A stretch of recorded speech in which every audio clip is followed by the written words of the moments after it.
Hello to everyone who is joining us. Happy Thursday. I don't know if that's a day that people are generally happy about. We're past the hump day, so that's exciting. Um, so we are talking today about AI findability, which I reject all the fancy acronyms that people use for it, and I'll just call it something that we can all know what it means. Um, and let's just start. Let's wait a few minutes while people join us. Rachel from Ohio Law Help is going to talk about what they've done. In the meantime, I'd love if you could, in the chat, enter maybe where you're calling from, your organization, and maybe kind of one question you're coming in with as you think about AI findability.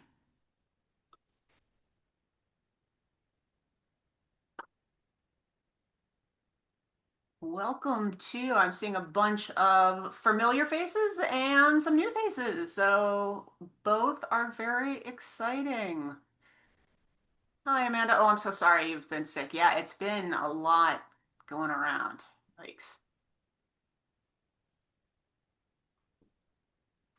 Thanks, Jay. Yeah, in fact, thinking about what we need to do differently for AI findability than SEO, like how much do they overlap and how much do we need to think about differently? Yep, great.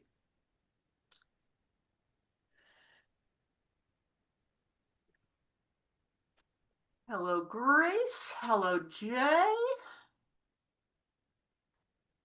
For those of you who are just joining us, we are just doing some quick intros into the chat while we wait for people to join. So kind of who you are, where you're calling from, what organization you're with, and what question, if anything, you're coming in with about findability by AI tools. All right, I'm seeing 18 participants. Hi, Phil. Hi, Millie. Great to see you again. Hi, Trisha and Elise. Yeah, lots of familiar faces here. Great. Um, Perfect. So lots of people coming in not knowing much at all about AI findability. So starting kind of with the basics. Perfect. Um, Great. Um, Rachel, I will turn it over to you to talk about maybe kind of just from a baseline as to even what it is and means, where people might start, and then kind of where the journey has taken you at Ohio Legal Help. Yeah, thank you. So I'm Rachel Harris. I'm the content manager at Ohio Legal Help. Just like a little bit of background, the current modern version of Ohio Legal Help was launched in 2019. Laura actually helped us in the development of that site. And as we were developing the kind of content around the site, we knew that SEO or search engine optimization was going to be very important. We were kind of starting from scratch. There was not an existing ohiolegalhelp.org. So we were kind of thinking about like, okay, in the first year, this is like a building year of generating traffic, and we won't really know um, how findable our information is for a little bit. We need to let Google kind of like do its thing and give it time. Um, as we got older, that coincided right with COVID. And so we had a huge traffic jump in our second year of operation in 2020. And then kind of we had some kind of continued upward growth. And then kind of what happened with our traffic and what happened with a lot of people was once ChatGPT became in frequent use, and then really with Google's changes with Gemini and their AI overviews, that is where we started to see a big change of slight downward trends or stability, kind of depending on like the year and like the quarter, whether or not it's like a stability or a downward trend or a slight upward trend. But basically, we went from like a line go up graph to a wobbly graph, which is just part of it, right? Like there's a maximum number of people you're ever going to reach, right? Um, but was still very upsetting or stressful for some people, which is fair. Um, so from our perspective, when we started um, the site and we wrote all new content. Again, Laura actually connected us with a volunteer SEO expert that was super helpful. And when we were talking with him, he was talking a lot about kind of the Google pillars of what is it? It's like EAT, right? That's the acronym, Laura, Yep. which is I can only now remember Uh, authority, but I am, in fact, looking it up. Experience. So it's eat with two E's. Experience, expertise, expertise, authoritativeness, and authoritative, and trustworthiness. So trustworthy. here, I'll put it. Put Right. it. So we were really focused on um, obviously making sure our content was structured clearly, right? And using keywords in our titles and using headings, um, just kind of basic, like technical SEO things, right? So that the search engines could understand what our pages were saying. Um, the when it came to the authoritativeness or trustworthiness of the site, that's where we really wanted to make sure that we did that work because legal information is classified by Google as kind of like a higher like a higher threshold of I guess like risk, right? Like it's like a topic area, like financial information is the same. It's not quite what they do with medical information, but it's not just like the level of authoritativeness you would want for like a cooking blog, right? Um, so one way that we did that was we made sure to list information about our board members. We also received the recommendation to list information about the legal experts that we work with. Never ended up implementing that, and that's kind of just like a more of a organizational management decision than like an SEO decision. But I know that that has been really helpful for some other sites. Really focusing on like a backlink strategy to try to get as many .gov sites linking back to us. So courts, clerks of court, those sites that already have high authority, um, linking back to us that like improves your trustworthiness, right? What does Um, authority mean in that sense, Rachel? what? What does authority? Can you just talk a little bit about authority in that sense?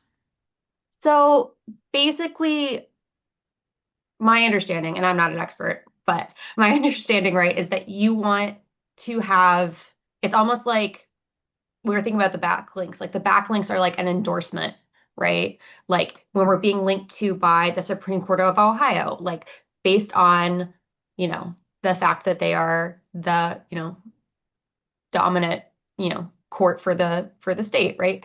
They have a long web presence. They are .gov. They have all of these external factors that Google uses to say like, oh, okay, like this is legitimate, right? Like this is a legitimate, like definitive source. Whereas we just kind of walk in and we're like, hi, we're Ohio Legal Help. We are giving free legal stuff on the internet. Like I always joke because I'm not an attorney, and I don't ever say this to lawyers that I'm about to say right now, which is like sometimes I just want to say like I play a lawyer on the internet, which is like the sketchiest sounding thing in the world. But sometimes when I'm legitimately trying to tell people what I do, it sounds super sketchy. Because I'm like, we give people legal information when they can't get a lawyer. Well, are you a lawyer? No. Right. So Google kind of has the same, I like to think about it that way, right? Of like, we're having to validate, like, we just kind of showed up here. We want the Supreme Court to say that we're real. We want our legal aid partners to say that we're real, right? These other references to say, like, oh, this site is good. Another way that this comes up is like earned media. So like earned media has when we can get links to specific pages within our site, like if we launch a new honestly, this happens most with like benefits and then like domestic violence resources where we can get press coverage when we launch those new tools related to those kind of high need areas of public interest. And so like that's another way that you can kind of improve your authority, right? Like you're being used as a source by other people who are trustworthy, right? Um, so yeah, so it's different than like getting a bunch of junk links, right? Like it's not just about having a lot of reference like referrals to you. It's about the referrals being high quality, if that makes sense. Um, all right, so that was a lot of what we focused on when we launched, right? And also just like plain language readability, like being, I think being a plain language site and focusing on readability, I think the algorithm has always considered like, okay, well, like this is a understandable source. Like the idea of Google wants you to be happy with what you're getting from it, right? So if you have a good product, they're going to want to serve it up more, right? Um, this I maintain that this continues to this day, right? Is they want the best information. They want the best written, the best researched, the best quality. Um, and that was again another like this was a talking point that we learned early on, right? To just be like, write good content, organize it in a way that's readable and understandable to a person, because really Google is trying to make people happy. And so that's what we did. And again, like we had it's so terrible to say this, but we had kind of like the bonus of COVID and everything court related being moved online. And I think the combination of the good content and like the luck of that um, really made it so we didn't spend a whole lot of time thinking about SEO for a little bit there. It was nice. It was a little nice little break. We're doing other stuff. But once especially the AI summaries kind of come on the scene, right? Now everyone's thinking, oh, well, no one's going to click through to our website ever again because Google's just going to tell them the information. And so my first thought here is that I think it's important to think through like what's the problem about that and then what is just something that can be reframed. Right. Yeah. So yeah, feeding the AI monster. Great, great thought, Pat. But yeah, so like we need to give the AI overviews when they launch, right? A lot of them are wrong. And that was really scary, especially for us because we are in the business of giving people good information and we know how bad it can be if they have bad information. We know it can really mess up people's lives. Um, I mean, knock on wood, that seems to be improving overall. But the best way to make sure people continue to get good information is to keep putting out good information. And the way that we do that, the way that we feed the AI good information is by publishing it on our websites, right? So even though we may have fewer clicks through to our pages, and now we can no longer go to our funders and boards and say, look at, you know, we have thousands of more people clicking on this page year after year. We're going up. Look at that. We love graphs that go up. Um, I have found really helpful, and I think that like some of our board members and other folks have really responded well to the idea of putting good information out into the ecosystem to be sucked up, right? Like that's still incredibly valuable. We are the only people who can call courts and understand what's really going on the ground. We're the people that can translate legal aid's expertise into written word. There's a lot of services that we provide that's not just about getting clicks. And it's so funny too, because it's like, it's not like we're selling ad space. Like, it's not like our clicks directly impact like profitability or anything. It's just kind of a perception reframing issue. So there's that. Um, while I would like to say that like 2 years ago, I was saying that, and everyone was like, "Yeah, that's right. We should just relax." That's not necessarily what we did. Um, so our team went through kind of a journey where we thought, okay, well, how can we try to change our content or make little changes? Like, does AI like it better when something's in a list? Does AI like it better when we write in the tone that AI is using in the overviews, right? Um, and there was never really a specific problem we were trying to solve versus beyond just like line not go up anymore.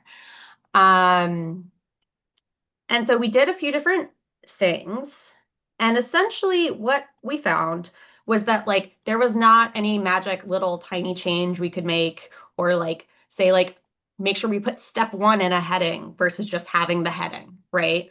Little things like that we tried, nothing had any long-term impacts. Um, the things that we have taken away is I would say it's just like the same, like write good content and structure it. So I will say that like the structure of a page, I think that we got a little sloppy with in our like COVID big boom, everything go up. I don't need to worry too much about this, right? But realizing now, okay, no, so we're writing for people. And the people are sometimes getting this through AI, and it's really important to structure the page in a logical way with headings that make sense, that are nested properly under each other. So that means like when you create a page hierarchy, the title is H1, you know, if you're breaking content into sections, you need to be labeling what those sections are, right? And if there are subsections, you need to make sure the subsections are properly nested under the relevant section heading. Does that make sense? Um, and so things like that, again, like that was always an important part of SEO. But it's especially important when the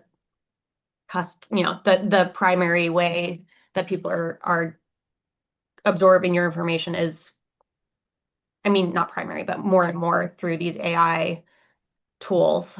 You want to make sure that that structure is really solid. We've also found that like thinking through what can we do that AI overviews can't do, right?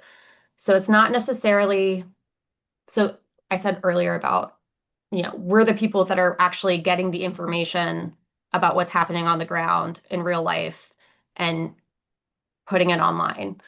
And that's really important. There's also things that we do online for our users that the AI cannot do, um, or at least at this point, it doesn't do.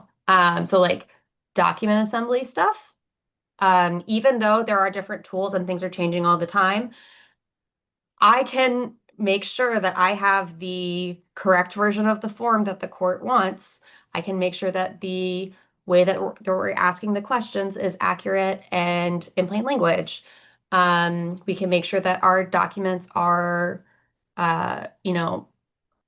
accessible, to the point that we can make them accessible. Um, and one content change we have made as a result of that is to kind of say like, okay, well, what's something that people can get from us that they can't get, doing the Google AI overview review, right? It's our form. So we've been moving our forms up, like references to our forms, like in opening paragraphs saying, we're going to talk about this issue and the link to the form for this is here. Kind of originally, we kind of buried the forms further down the page because we were thinking, well, we want to make everyone read, right? We want to make them read. And kind of letting go a little bit of that control to say, like, well, we want to give people the thing that they're looking for. And a really high value part of our site is the forms. We shouldn't hide that high value part of our site. Um, so I'd say that those are kind of the two big takeaways is the structure and then like thinking through what tools on your site you can give people that is not just like reading the basic information and thinking through how you highlight that. So for us, that was highlighting the forms more. For your sites, it might be something different. Um, and also just the reframing, like the emotional, like take a breath, like It's okay. We're not like, we're still really important. We put the good information out into the environment, and we're necessary. And it is not, I don't know. I think that we don't have to come up with all new rules, if that makes sense. Right. That's my spiel. That's where I am.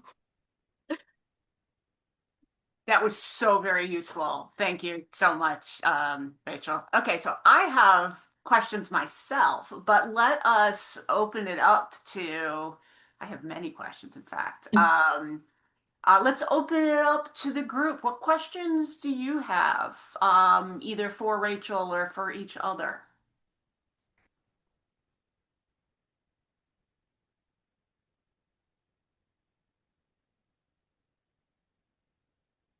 All right, I will pick it up. Um, Are you measuring at all? So you mentioned the idea of putting information out into the ecosystem, and the fact that, in fact, answers were wrong. You know, a couple, Mhm. and my perception has is the same that answers used to be less good than they are now. Yeah. Are you measuring in any way either things like how often you're cited through AI tools or how accurate information is, or kind of these things that I would imagine would actually take it takes money, or it takes a lot of just kind of handwork. Yeah, so we um I would say yes and no. I think that there are different tools out there that are being marketed to give people the ability to track things. So, for those of you who, and sorry, for those of you who may have been at ITC and may have gone to my presentation, I hope this has not been too redundant. But at that presentation, like Susan Bales was using a tool that they've started using called Managles, I believe, where they're kind of tracking like over time how much their site is coming up in AI overviews. We use a tool called SE Ranking, and that has a similar feature as well. I am not the person on my team that it gets in the weeds on the Google analytics side. But I might be wrong. I feel like I've heard that like some of the tools in Google Analytics related to that might be changing. Um, I will say that, and this kind of goes to Jay's question as well about how did you know when something you did work for AI worked? When, so the first time, and I think that this may have given our team a little bit of a false sense of like, oh, we can do things. We can make things happen, which was when the AI overviews first kind of started. Like I'm sure everyone else here did, or maybe you're cool and you're not a nerd and you didn't do this. But what we did was we started asking AI questions just to see what came up. And my executive director used to run the housing clinic at OSU, so like she's an expert in this, and she just started asking a bunch of housing questions. And a big like common misconception in Ohio is that you can withhold rent for conditions issues. You can't actually do that if without going through a court process.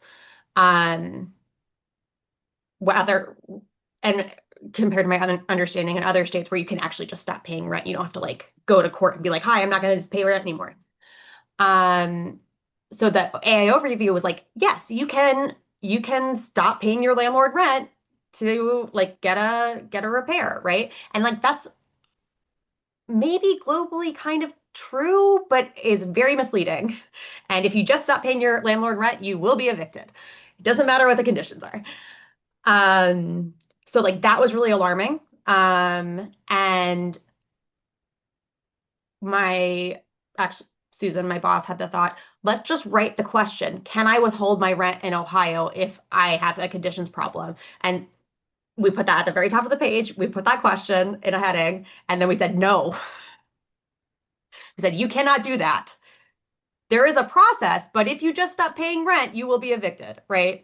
Or like softer, maybe, but about that. And within like a couple of days, when she was Googling that, it updated and it was linking to us. So, in terms of how did you know when it worked, like that was very exciting and was like something we could check, right? And just like, oh, we see a problem, let's try to fix it kind of thing. And it worked at least that time.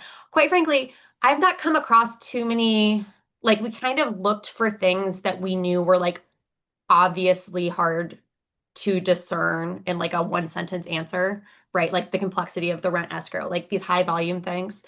Um, Kind of another one is like, does um, the reason for divorce uh, affect spousal support in Ohio, which it does not, right? Like things like that that we had already known were confusing for lay people. We already knew there was confusing guidance out there. So it's like, okay, well, like that guidance logically would also be potentially impacting the AI overviews. So yeah, there are a couple things like that where we could do that and we could say exact question, one word answer, no. And that did seem to work. In terms of the other things about saying like, oh, well, is AI gonna like this more if I put step one in the heading? Um, that we measured by just looking at like traffic overall and to see if, you know, we had traffic changes on those pages over time. And typically we did not. Sometimes I once did get one where I, we started to see increased traffic on a page where we made an update based on like and this was really more keyword optimization. It was like we were optimizing for a different keyword. A We were looking at in Ohio, it's called a civil protection order. If you have a domestic violence case and you have an order of protection, it's a civil protection order. It's not a restraining order. A restraining order in Ohio is a different thing. Um, but that term also exists. So like when we wrote our content, our legal experts was like, don't call it a restraining order because it's not that. Um, we then decided, okay, well, for a long time, and after we published that, it was our top page and was going up, and everyone, you know, it was had good momentum.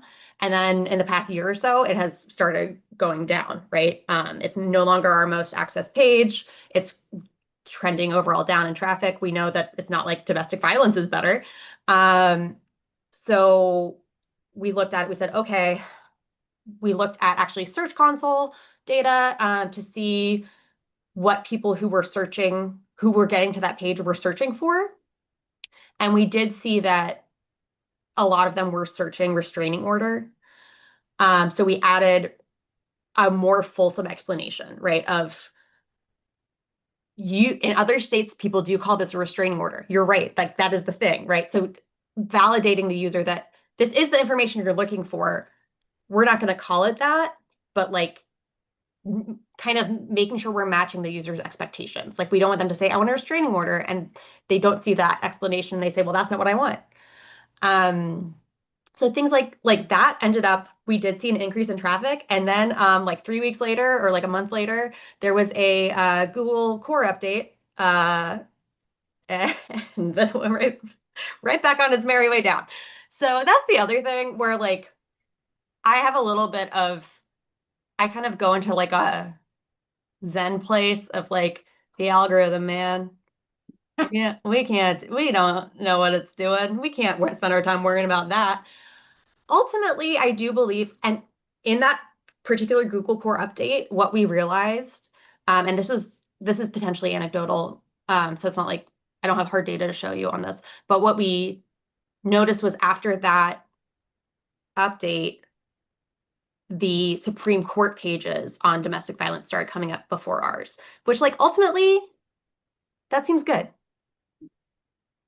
Like I'm not really upset about that. Like that's okay. It seems good that Google would be prioritizing the government site.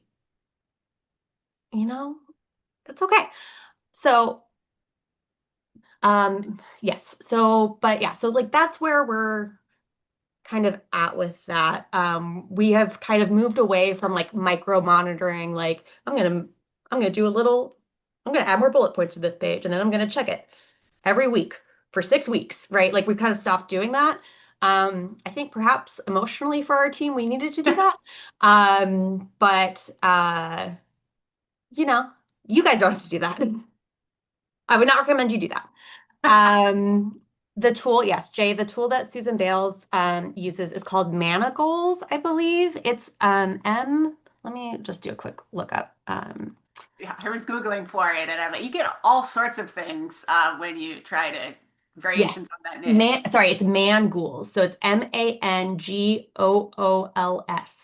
Mangools. Gool. Mangools. Yes, Mangles. Cool. Thank you. thank you. Um, I was going to ask about thing. So you mentioned things formatted as questions. mhm, So it is a kind of a best practice in the world for AI findability that you should, without jamming things into that format, um, frame headers in the form of a question, and if it's not a process, yeah, frame headers in the form of a question, and then have the answer be responsive, yeah, which sounds exactly like what you mentioned for these particular things. Like, can I just stop paying rent? No. yeah. Um, does it resonate with you that that might be a good kind of overall strategy, or does that seem kind of, like you would much more lean towards writing something that if there is a trade-off with writing something that makes sense for the user, you would always make something that makes sense for the user instead. Yeah, that's kind of how I am. Yep, Um, totally. that's just how I am. I see the argument, I think that one thing that I like to also point out is that um there is there could be obviously pros and cons in different situations and also pros and cons in different subject matters. Where like there are some things that are much more like I would say in general, landlord tenant, like we have a really good sense of the kinds of questions people ask. We have a Mhm. really good sense of like what situations happen over and over and over again. Um, where I think writing in a question and answer format like is much more helpful than something that is like maybe like with domestic relations is like that's like a process. And like Yeah. there are different questions that are going to come up at different points in the process. But that's much less of a like I have this problem, what do I do? That's way more of a like this is a whole world that we have to teach you about that is not super sensical and does not really apply to you unless you're in it, right? So I think I always, yeah, like to focus more on like, all right, what is the key information we want to share with people? What is the goal of the page? Like, are we trying to help them get started with something? Are we trying to dispel a common misconception? What is the point of what we're writing? And Mhm. then going with, yeah, if it's something that you're, like you said, without too much, you don't want to overwork it. You don't want to Mhm. overwork things. You don't want to stretch things into positions they don't want to be in. Um, that doesn't benefit anyone and makes your life a lot harder. Absolutely. Yeah, and I'll just throw out as well that when I just realized that it could be what I said could be construed as me advocating for like an FAQ type format on a page, which Like I for think, everything, right? sorry, what? Like for everything, For which like I don't think everything. that's yeah. Well, and I think that even if you're doing a like headers as questions and you Yes. are writing answers to them, I would really hesitate before calling that actually a frequently asked questions, because frequently asked questions tend to, in practice, be non-ordered and kind of become a dumping ground. So basically, you instead want to say, okay, what is the exactly as you said, Rachel, what is the goal of this page? And what are the core questions that people ask about this page? What order might they ask them in? And have a very careful structure, which just happens to be in the form of questions and answers. So, anyway, I just wanted to make sure that I was not saying, hey, everything should be FAQs, because I actually hate FAQs in general. Has anybody else been thinking about AI for their own kind of style guide or site or what it might mean for them? Janita. Uh, yeah, it's an issue for us that we've been looking at a lot because our overall site numbers have gone down. I think a lot of ours have, right? And how do we work with this? And one thing that we've been keeping an eye on, and I just slacked Gwen for the name of the tool that we use that when we're seeing, which pieces AI pulls. Um, we moved to an FAQ format for a lot of our content for a bunch of different reasons. Aside from AI, like we think it's easier to maintain. Our SMEs love it. It's easier, like if you have new piece of content, right? Instead of trying to figure out how to segue into it, you just it becomes a dumping ground in a way, but you hopefully try and get it in a nice spot. But we looked at actually just yesterday pieces of content that were originally articles that we changed into FAQs in two different periods of time to see if there was any change. And I mean, they grew like 900%, Wow. 700% from these two different periods. And some of it may be like the subject areas, right? There's just more interest now in immigration or SNAP than that other certain time period. But also, though, with AI, those numbers we would have assumed would have gone down. But the content that we did change to FAQs, all but four increased quite a bit. So we're seeing that. And then I also wanted to mention I had one of the legal content managers mention.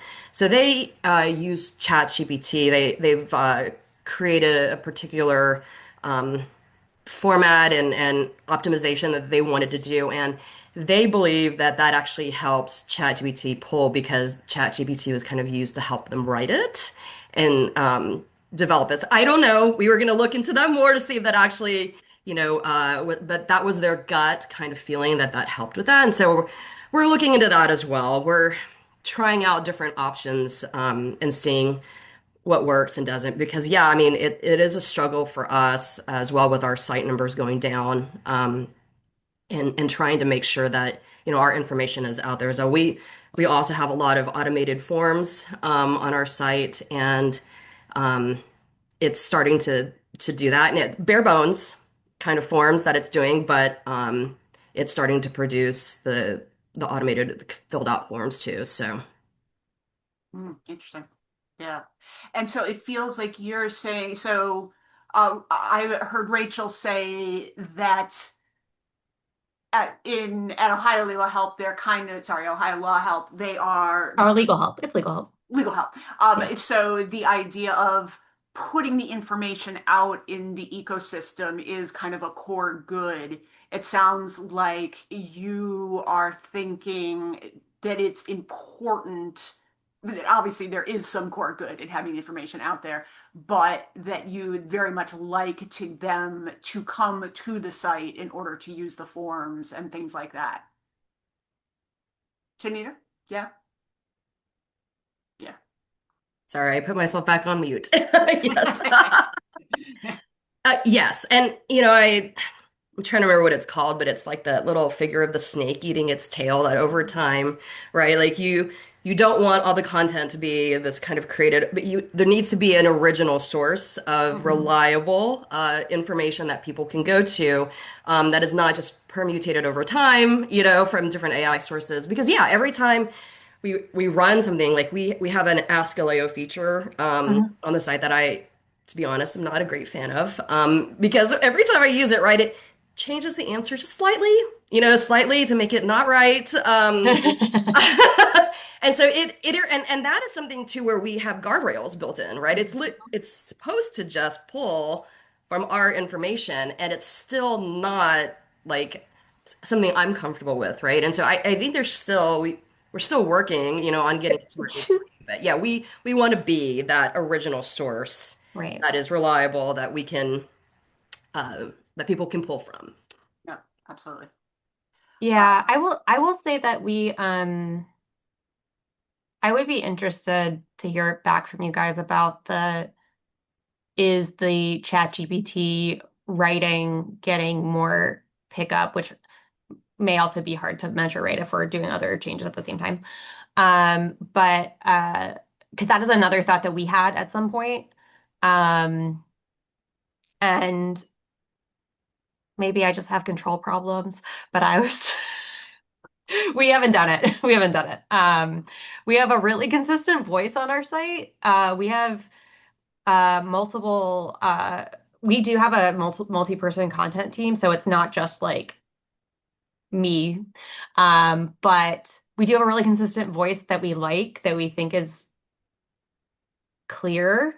And quite frankly, one of my issues with the generative AI writing is just that it often, I think, adds in things that aren't necessary.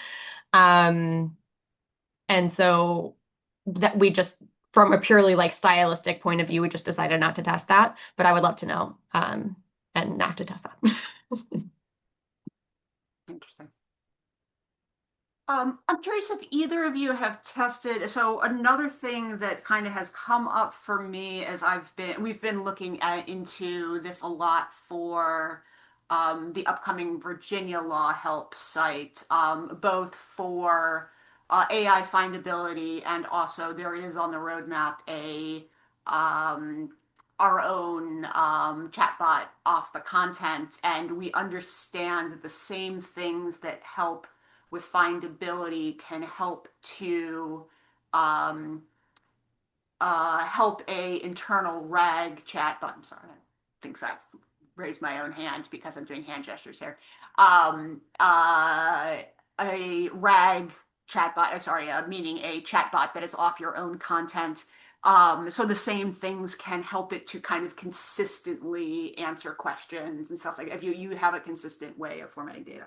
But another one that has come up for me is that if you have a process, so if there is like 6 steps in your process, then putting a little crib sheet of the list.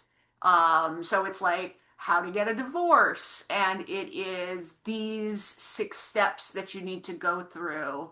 Then starting with here are, the 6 steps. Well, obviously you could put an intro in front of that, but putting the 6 steps before you actually start going through them in detail is also good for AI findability.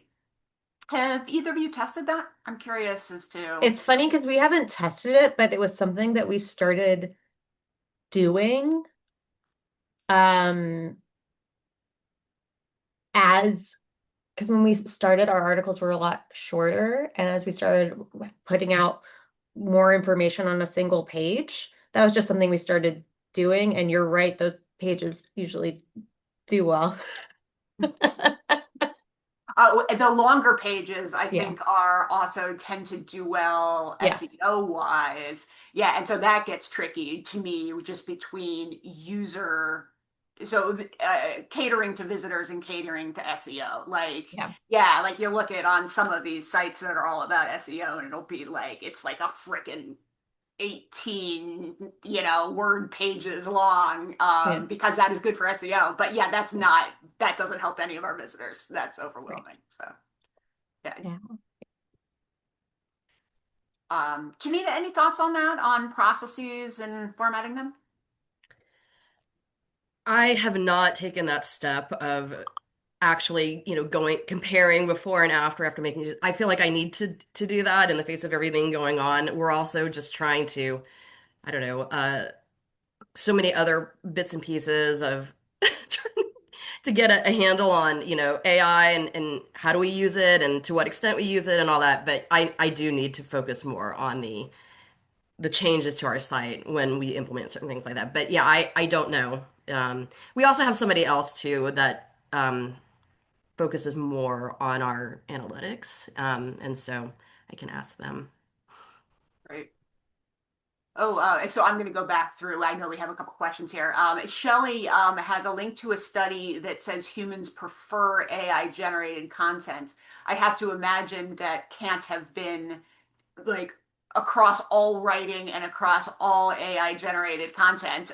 But that is interesting. Like, and now I'm curious. I will go check that out. Like, is that just because a lot of humans write not very plain language or well structured stuff, or is that for other reasons? So great. Um, Phil asks, so as you guys are thinking, as you folks are thinking about which AI tools and models are picking you up, what particular tools are you looking at? Are there top of mind? So other than kind of Mongol, so Mongols was brought up, and there's another one or two, which kind of they're paid tools and they're not Mhm. cheap. I understand. But there are, so those are ones that can help you see in general. Which specifically, so we've mentioned ChatGPT. Are you guys looking at, sorry, I gotta get the guys out. Are you folks looking at, you know, Claude? Are you looking at, just the summaries? Or do you have any particular list? Um, we don't have a particular list. We do have, so the way that I consume our data is we have a Looker Studio dashboard that pulls data from a few different places. I don't transparently don't know what all of them are. I do I do know that we obviously are pulling a lot from Search Console and Analytics and data, sorry, and Google Analytics. Um, but our I think now, like, it's slowly been creeping up over time, but actual click-through referrals on our site are actually pretty high from ChatGPT. So it seems like people are actually getting like cited information in ChatGPT and then it's linking to us. And people are actually clicking on those links, which is cool.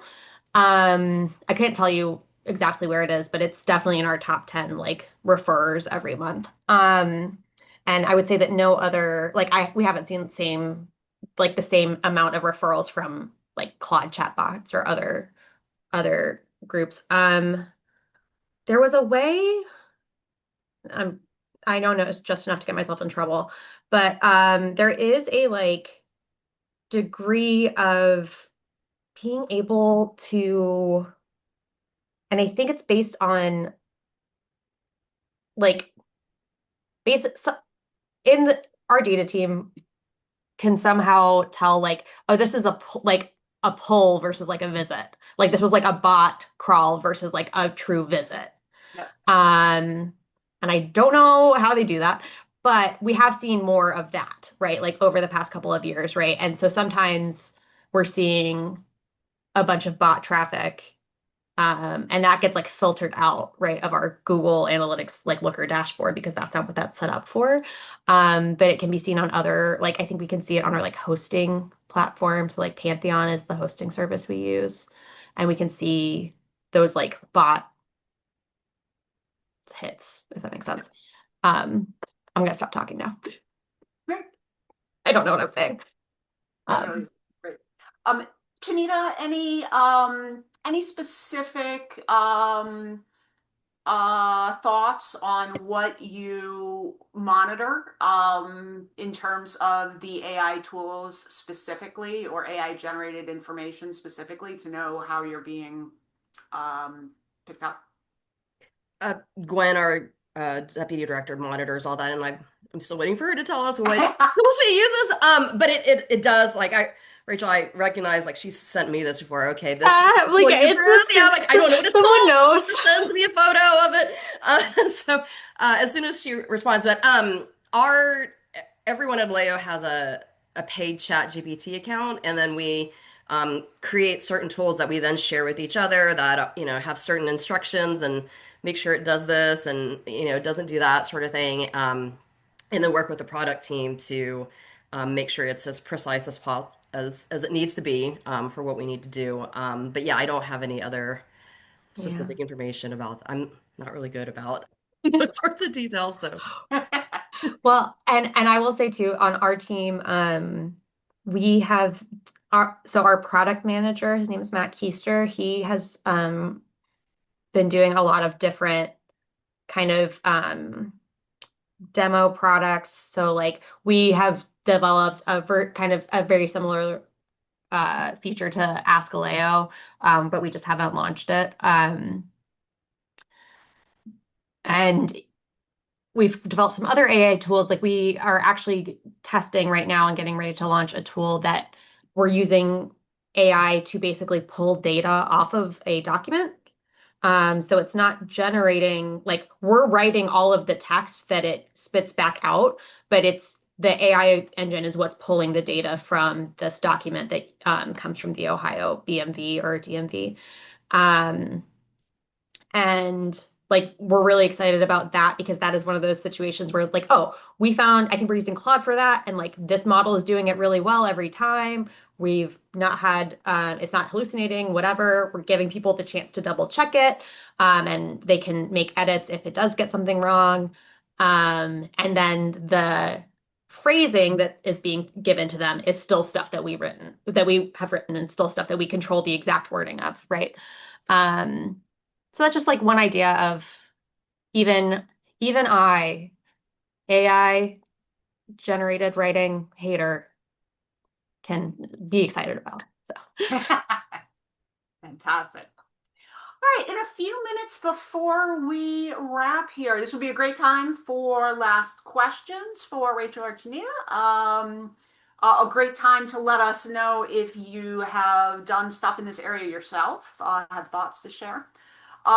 Chelsea also has mentioned that she's thinking through a style guide and asking if anybody has examples of style guides they're willing to share.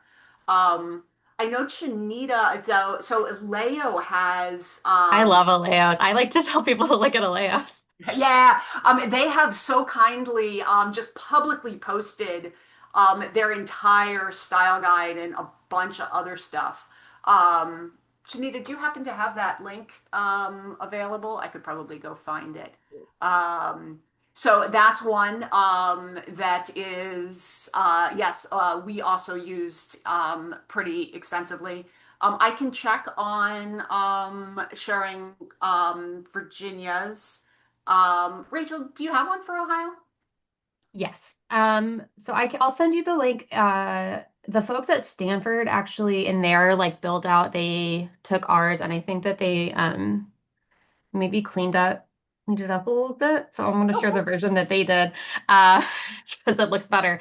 And then we are actually in the middle of a big, probably years long project of documentation and changing how we do our documentation. And our goal is to get to a similar end product to what Aleo has, where we have documentation, not just for style, but for like all the different things our site does and how they do it and all of that. But Fantastic. and yeah. Fantastic. And I'm thinking that that might be a really interesting topic for a discussion. So basically, to have a whole hour's discussion about thinking about content, style, tone, what should be in a style guide. I'm going to just put the thought up there. Can you give me a thumbs up if that would be of interest to you on that particular thing? And I will use that to judge whether that in fact could be a future one. Yeah, in fact, I've worked with a woman for the Virginia one who might be willing to come talk about kind of how she thinks about that and how to think about tone and that type of stuff. Um, great. Um, anything else that anybody would like to ask or share before the end of this incredibly informative topic? I would like to share something. Sorry, I've Yeah, been quiet. I just kind of thought in the process of talking about things like why don't I just ask ChatGPT what it does? mhm. So I'm gonna share a a question. Yeah. So this is a question I asked ChatGPT. I work for legal services. I'm accidentally on my Gmail account right now of New Jersey. I asked ChatGPT a quick question about how to fight eviction in New Jersey, and it gave me a bunch of like different sources, the courts, our website, Ellison J Law, and then it gave me this thing called Legal Clarity. And I asked like, why did you give me Legal Clarity? It's just some uh, third vendor, not professional. And its results and its responses are alarming. It just pretty much says that because it was in a, as you said earlier, in a list format, um, and that it was concise and it was a speedy result. So I guess what ChatGPT is actually um, going off of when they make errors and not giving you authoritative resources like they would. I don't believe it completely 100% because I do think there's something on the back end that's probably happening with ads and all that stuff. They're saying that it's speed, it's the fact that it's in a listicle, and that it's a more summary, concise uh, explanation. So I think that that might be a kind of a key to how to structure, going back to that what you were talking about, possibly having FAQs. Not exactly an FAQ per se, but maybe like at the bottom of the page having like, a little bit of like 3 or 4 FAQs that can drive people to um that site based off of SEO research and what you think Google people are asking on Google and keywords. Yeah, Yeah. absolutely. This is really fascinating. And I just pulled out um, I pulled out what I think was, I think you were particularly pointing to is that when you questioned it, it basically said some kind of alarming stuff. Um, yes, and I do think that, as you mentioned, matching, so not only using a question format, but making sure that it's the questions that people are actually using. And in fact, just something very quickly before we wrap here, something we did in Virginia was that we used AI itself. We used Gemini, which may or may Mhm. not have access to Google queries, to ask what people were asking. So, Mhm. for this particular topic, what are the top 20 questions? And then we specifically answered that, we got our legal experts to answer those questions. And now we're not necessarily using exactly the questions, but we are putting them into document. They're putting them into articles. So we are making sure that it's asking. Yeah, Phil is asking what it was, it with its eyes, it's shifting like a, exactly. comedy I villain. love how sycophantic it is. I just can't get over it. Where it's like, you're right, that was wrong with me. Yeah, And totally. Shelley's probably right. And there's something probably in the like the original code that's not going to answer it truthfully. There's probably some backroom deals with legal clarity and Google and all that stuff that we might not be privy to. Right, because like obviously, and it's going to get worse and worse as we go along because, they have a lot of money that they need to pay up eventually. So it's going to become more guarded, ad-based, pay to play, and they're not going to answer the questions truthfully. It's going to be a lot of back end deals that we're not aware of, but this helps a little bit. Yeah, yeah. This was really interesting and illuminating. Thank you, Vincent. Fantastic. Thank you so much for your for all of you for coming and to Rachel for presenting and Janita for also sharing her Yeah, thank experience. you. And everybody who asked questions and all of that. I hope to see you next month. And we will have a good topic, which I will let you know in advance. Possibly, so guys. Thank you. Thank you.